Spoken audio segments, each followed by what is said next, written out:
नमस्कार मित्रांनो, सरकारने मराठा समाजाला आज 10% आरक्षणाचा जो GR आहे, जो कायदा आहे तो मंजूर केलेला आहे, जी की आपली मागणीच नाहीये। आपल्याला सरसकट 50% ओबीसी मधून आरक्षण हवं आहे, जेणेकरून केंद्रात आणि राज्यात समान नोकरीची संधी आपल्याला मिळेल, शिक्षणाची संधी आपल्याला मिळेल। मात्र असं न करता सगळे लबाड कावळे या ठिकाणी एकत्र झालेले आहेत। आमचा ओबीसी समाजाच्या नेत्यावर मुळीच राग नाही। आमचेच गांडू या ठिकाणी निघालेले आहे। आमचे गांडू आम्हाला आता मतदान मागायला येतील, आमच्या पाया पडतील, आम्हाला निवडून द्या म्हणतील, तेव्हा आमच्या समाजातले काही त्यांच्या मागे पळतील। आणि म्हणून समाजाचा विषय आहे, समाजाच्या तरुणाच्या भवितव्याचा विषय आहे। आणि या सगळ्या मराठा समाजाच्या आमदारांना या ठिकाणी बाप या ठिकाणी भेटलाय। मनोज जरांगे पाटील हा त्यांचा सगळ्यांचा बाप या ठिकाणी आहे आणि म्हणून यांची सगळ्यांची फाटलेली आहे। हे सगळे एकत्र येऊन स्वतःला वाचवण्याचं काम या ठिकाणी करत आहे। पण तुम्ही लक्षात ठेवा, जर का मराठा समाजाच्या तरुणांना तुम्ही मूर्ख समजणार असाल, मागच्या वेळी दिलेलं आरक्षण जे कोर्टात टिकलं नाही ते 16% होतं, त्याला 13 केलं। आता पुन्हा तेच चॉकलेट, तेच गाजर, तेच टरबूज आम्हाला पुन्हा 10%वर तुम्ही देणार असाल आणि आम्हाला सर्व सुशिक्षित तरुणांना मूर्ख, मराठा समाजाला मागासलेलं मूर्ख समजणार असाल, तर ही चुकी आता करू नका।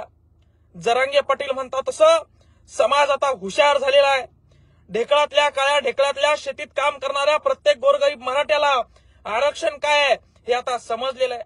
आणि म्हणून दलालांनी आता शांत राहावं। आणि आमदारांनो, गांडू आमदारांनो, स्वतःसाठी पेन्शनसाठी एकत्र आलात तुम्ही, स्वतःची पेन्शन वाढावी, पगार वाढी म्हणून एकत्र आलात तुम्ही, समाजासाठी मात्र तुम्ही एक आला नाही। समाजासाठी तुम्ही सगळ्यांनी मिळून त्या सभागृहामध्ये अधिकाऱ्यांना बाहेर पाठवून तुम्ही निर्णय घेतला, ही चूक आम्ही विसरणार नाही। म्हणून तमाम मराठा तरुणांना विनंती आहे की तुमच्या भविष्याचा विषय, तुमच्या अस्तित्वाचा विषय आणि उद्या सकाळी सन्माननीय मनोजदादा जरांगे मराठा समाजाचा हा लढा कुठल्या दिशेने जाणार आहे हे आपल्याला संबोधणार आहे। सर्वांना विनंती करतो की आपण उद्या अंतरवली सराटी या ठिकाणी यावं। आपल्या अस्तित्वाचा प्रश्न आहे। 400 वर्षापूर्वी मावळ्यांनी छत्रपती शिवाजी महाराजांनी रायरेश्वराच्या मंदिरात शपथ घेतली होती की स्वराज्य निर्माण करायचंय।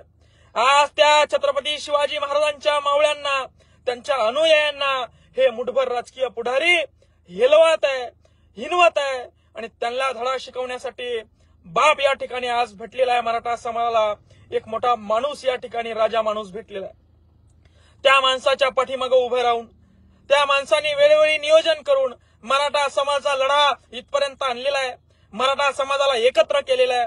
कोणीही मराठा समाजात फूट पाडण्याचं काम करू नये। सर्व मराठा कोटी मराठा तरुणांनी या ठिकाणी सराटीमध्ये येऊन सन्माननीय मनोजदादा यांचा आदेश घेऊन आपल्या समाजासाठी काम करायचंय। आम्हाला दुसऱ्या समाजाचा रोष नाहीये, राग नाहीये, पण आमचे आमदार या ठिकाणी गांडू निघालेत आणि त्यांना आम्ही धडा शिकवणार आहे एवढं मात्र नक्की आहे। दादांनी जर का आदेश दिला तर तो आदेश कुठल्याही परिस्थितीत, प्राण जरी खर्च झाला तर तो आम्ही पूर्ण करणार आहोत। तुम्ही लक्षात ठेवा गांडू आमदारांनो।